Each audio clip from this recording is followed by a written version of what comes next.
Hi, I'm Chutney Gunderson Berry, and I was at the summer art program of 76, 77, and 78, and I did the Feminist Studio workshop for 1 year of those years, and I also taught at one of the summer art programs.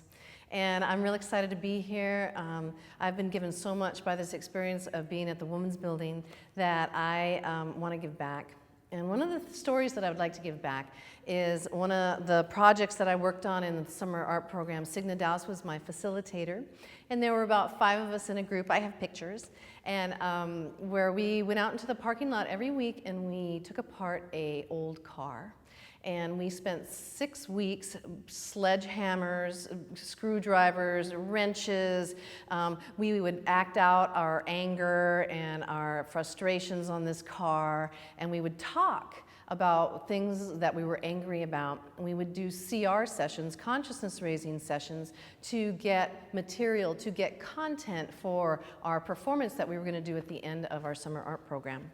And so we spent the weeks taking apart this car, doing consciousness raising groups down by the railroad tracks, up on the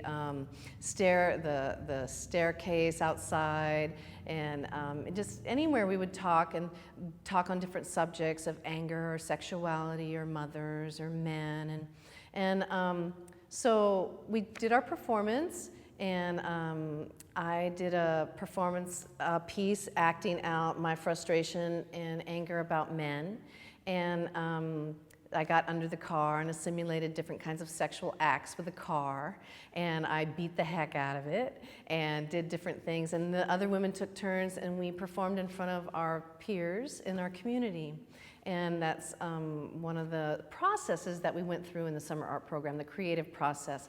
The creative process was so important to me because what it did was it validated me and my experience as a woman. I had never been a part of a community before, and I'd never heard other women's stories about their experiences, and it was really mind-blowing. So what we would do is we would get our content by getting into these consciousness-raising groups, go into our own personal experiences, and then we would come out and we would make art.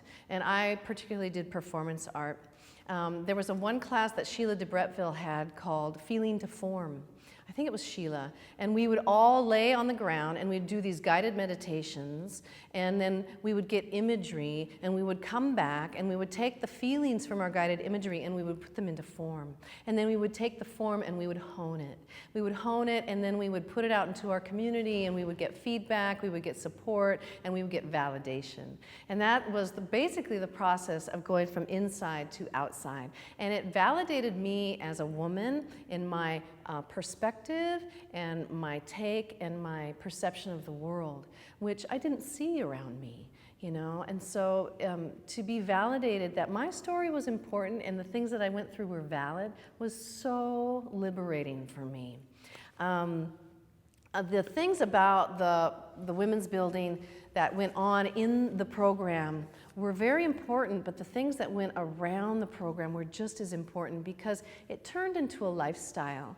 And there was a group of us that lived on Lake Street near MacArthur Park, and there was probably, we were called the Lake Street Ladies, and there were probably anywhere from 10 to 15 of us that lived in this place, and they were one-room apartments with Murphy beds that came out of the wall, and we were like a little sorority. We were like the feminist sorority, you know, and we did so many things together, and we relied on each other. We had, you know, consciousness raising instantaneously. We gave each other feedback outside of the building, you know, and the building was this place that I just didn't want to leave. You know, I would get there early in the morning and I would stay there till late at night, and it was all the things that we did around, going dancing together, playing football together, you know, going and eating together, and just we got so close as a group that it just impacted me on a deep level that I'll never forget.